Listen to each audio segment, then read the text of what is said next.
Ano na naman yung pinaplano mo? Itutusok ko tong tinidor sa saksakan.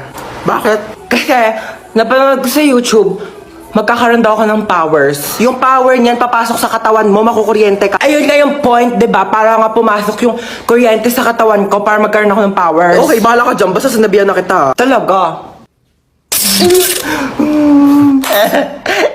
Ano nangyayari dito? Tinusok yung tinidor sa saksakan kasi magkakaroon daw siya ng electric power. At pinabayaan mo lang? Sabi niya sa akin, gawin ko daw.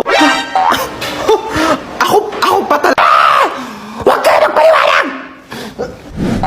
May paparinig po muna ako sa inyo. Itutusok ko tong tinidor sa saksakan.